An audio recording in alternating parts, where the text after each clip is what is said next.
I just finished reading The Universe in a Nutshell by Stephen Hawking, and I gotta say, the book was absolutely fantastic. As a guy sitting here, and this is where I'm gonna have a little bit of trouble talking about this, because if you're clicking on this video, if you've read this book, I would imagine that you are really into this stuff. You are at least have some decent knowledge on physics, right? And you are interested in learning about the universe.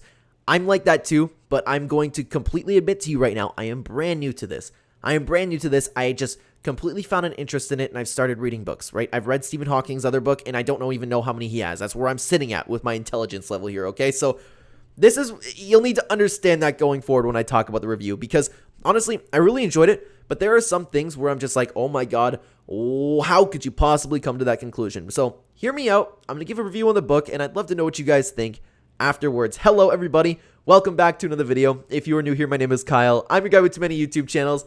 Let's talk about The Universe in a Nutshell by Stephen Hawking. So guys, I think it is important to note, right?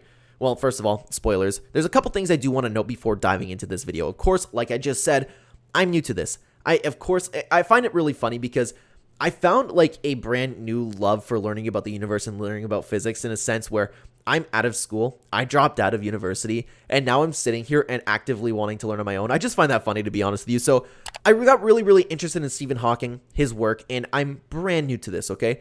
I'm brand new to this. So if you've read this book, if you understand all of this stuff, and maybe I said something wrong, or maybe that you could help me understand something that I don't understand, I'd really appreciate a comment down below, because I'm always open to learning, and I really am getting into this stuff. The second biggest thing that I'm having an issue with, okay? And we're going to get a little bit more into this, but maybe it'll help you understand where I'm coming from, is I'm Catholic, okay?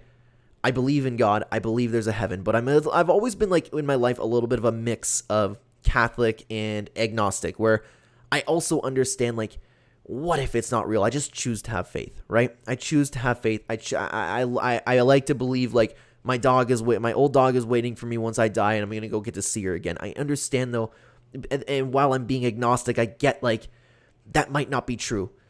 So I find it very interesting where everybody in I loved looking at Stephen Hawking's work, and this is brand new. I've started looking at Stephen Hawking's work. I haven't really looked into anybody else, where I love the idea of them trying to explain what's going on in the universe. I love how far technology has come. I love how far our understanding of the universe has come, but I'm sitting here at the same time and being like, how could you guys constantly disprove the idea of a creator? How could you guys constantly say that God isn't real?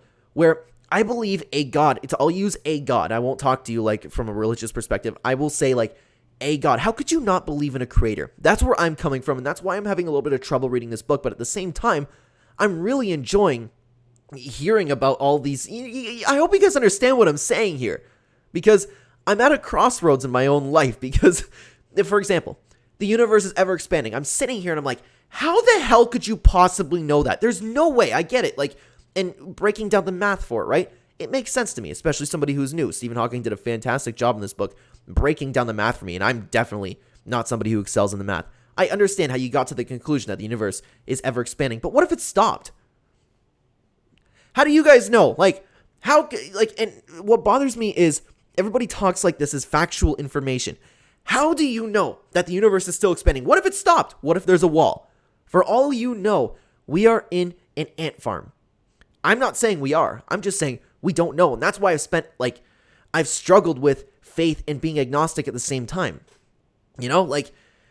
South Park actually came up with a fantastic episode, and I always point to this when I talk about this, because it's something I talk about with my father a lot, going out into space. And for example, something we were just talking about the other day is, I think it's nuts that we're looking for other life. I think that's crazy, because what if that other life is hungry?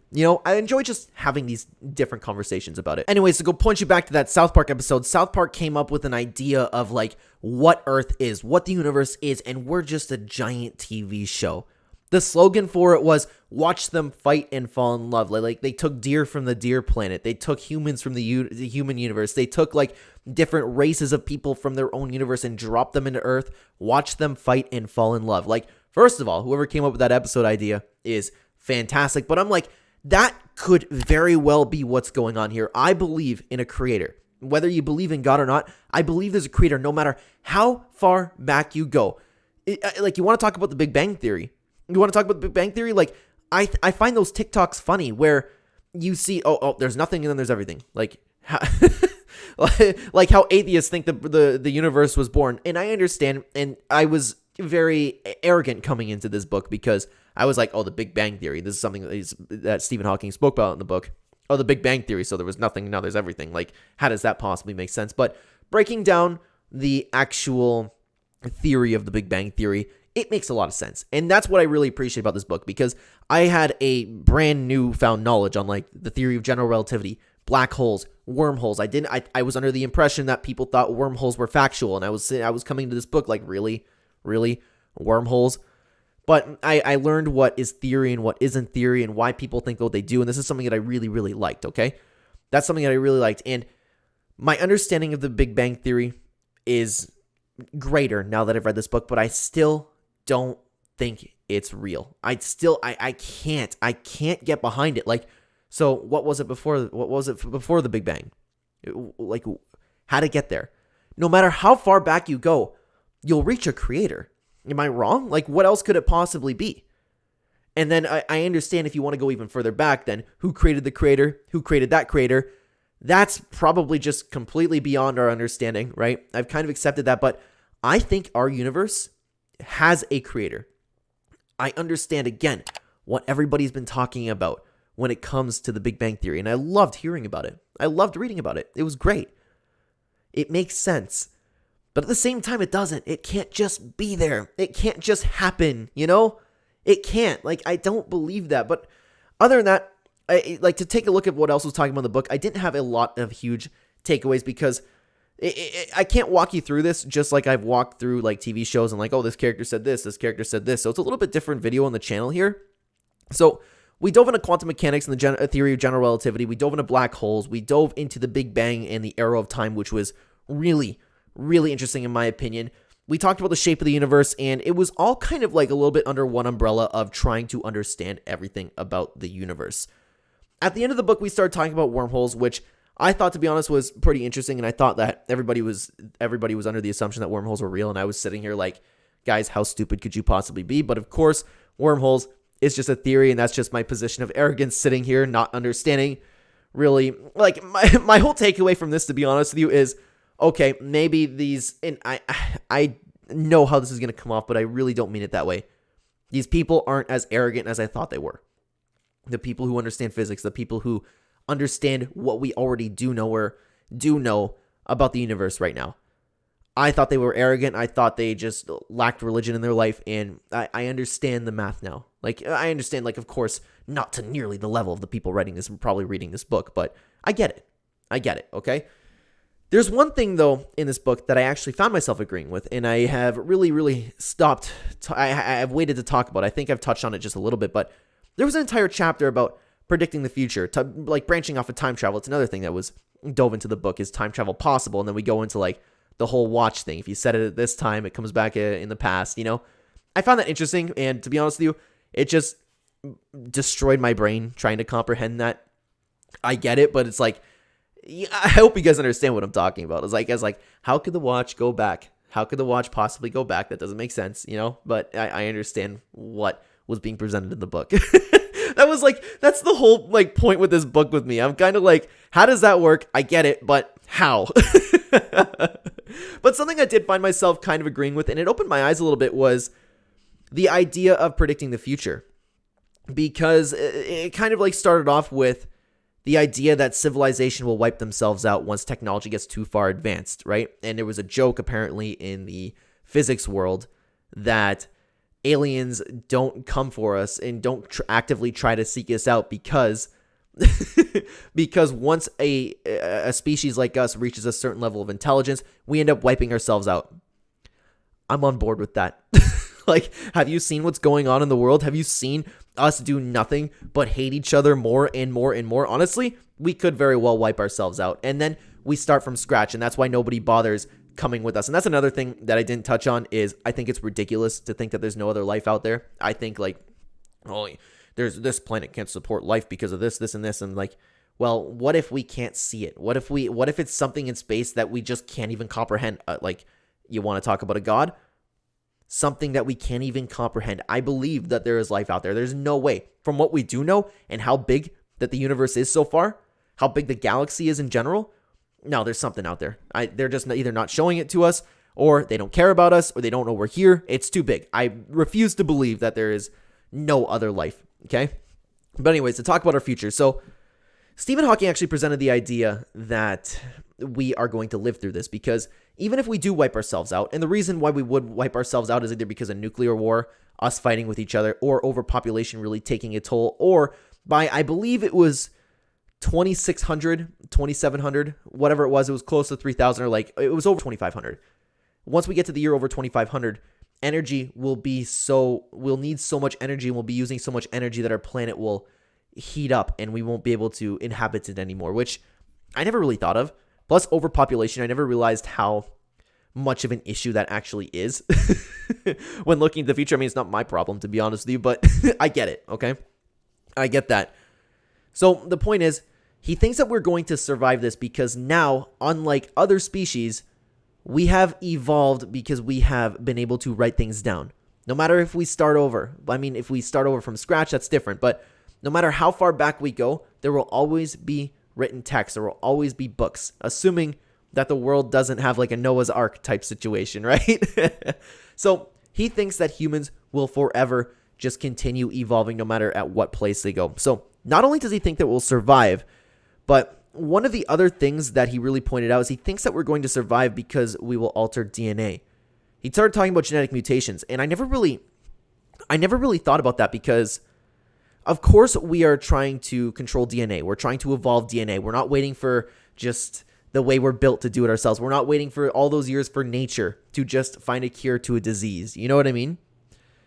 I find it interesting because I never thought about this, that humans are going to essentially make themselves better and better and better equipped to survive disasters. Because the day is coming, whether it's in a decade, whether it's 100 years from now, the day is coming where we are going to alter human genetics. Now, another thing that was presented in the book is, and this is what I find myself really agreeing with, is, okay, well, we can't do that. We're not going to force everybody. We're not going to alter everybody's DNA, right? We're not going to do that. It's different. We're not going to just do human trials. We're not going to really dive into that. People are people. You can't really test on them. But it's like, we already test on animals like it's nothing. Of course we're going to do it with humans. Like, even if law comes, right? Even if the law comes and says, absolutely not, you cannot genetically alter human DNA. Somebody's going to do it. And that's what Stephen Hawking said. Somebody's going to do it. Somebody is bound to do it. I wholeheartedly believe that's going to happen. Either somebody will do it, the government will do it, or it's just going to straight up be allowed. I am not above the idea that one day we will all be forced to have some sort of genetic mutation. Look at just what's been going on the past couple of years, what people have been. And I'm not saying I agree. I'm not saying I disagree with it. Okay. I'm just presenting the idea to you. I ask, and as I do on my other channels, I ask that you don't make any assumptions about me. Okay. Because you know nothing about me. You know nothing about my views. Look what people were forced to get the past couple of years. I don't think it's a far stretch at all to think that we are going to be forced to have some genetic mutations in us, right? Another thing was, if you want to talk about like any human problems, we're going to end up developing humans outside the womb. You want to talk about people mutating, learning, growing, and evolving as a species. Stephen Hawking thinks that we'll be able to have birth outside of a womb, which means bigger brain, which means more can be done. More evolution can take place in a quicker amount of time. So he thinks our future is very bright. I understand where that's coming, and I kind of agree with him in that sense, but I'm also of the opinion that we hate each other so much right now that we won't get there. I think the end of the world could very well come in my lifetime. I wholeheartedly believe that. Could he be right? Absolutely. And everything that he says like was very interesting. That's when I was most captivated in the book, was predicting our future, because I never thought about the idea of really, and I know it existed, but I never thought about, like, for example, like I just said, having kids being born outside of a womb, which means they can be born with a bigger brain. We can force evolution. We can force genetic mutations, right? That would be really interesting. And the whole point of him talking about that too was, what if we eventually, and this is like, think about how fast technology has evolved over the years, right? How fast it's come. Look at just the development of AI, and that's another thing that we could dive into, right? Talked about AI. We could eventually alter ourselves to be able to handle space. And I don't think that is out of the realm of possibility. Yeah, it might be crazy now. It might be crazy. But look, any of this would have been impossible taking a look at it, like even 100 years ago. Not even. I'm sitting here with my microphone talking to a webcam. you're watching it on your phone.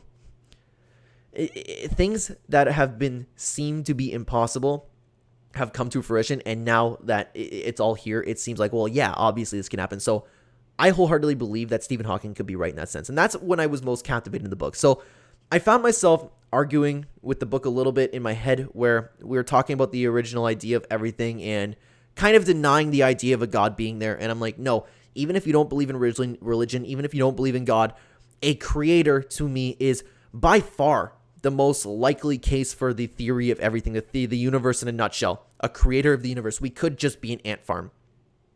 I really appreciated being walked through all the math, and it was a great book for somebody who doesn't know anything about this and just having an introduction to this. It was great, and it really helped me understand, and it really made me have more of an appreciation for the people who are really into this, because I thought a lot of them were just crazy, but there are hard calculations coming into all this stuff. I just don't think I can't get by the idea of a creator. I can't get by the idea where it's like you knew the earth was there so many billion years ago. I can't get behind that idea. I don't care how much math, how much science you have, no matter how far back you look and how your calculations look, you can't possibly know that the universe is still expanding, and you can't possibly know how old the earth is. You can't possibly know how long it's taken for all of us to evolve. That's where I've been arguing with us, but I find myself agreeing about the future, which is interesting. I find myself disagreeing about the past, but I find myself agreeing about the future. So I really enjoyed the book, and I hope you guys understand what I've been talking about here. And I hope, honestly, you don't take this as insulting if you're really into this, because I'm trying to learn. I've been really, really enjoying this entire topic. And if you have any other books that I could read, please suggest them to me, because I'm looking for another one already, guys. That has been my review of the universe in a nutshell. I really, really enjoyed the book, guys. Let me know what you thought about it down below, and thank you so much for watching this video. On the screen right now, if you'd like to continue watching the Clenbat channel, wrong channel. I'm your guy with too many YouTube channels, by the way. Go check out one of them. If you'd like to continue watching the Clenema channel, there'll be 2 videos on screen for you right now. I will see you either there or in the next video, guys. Take care.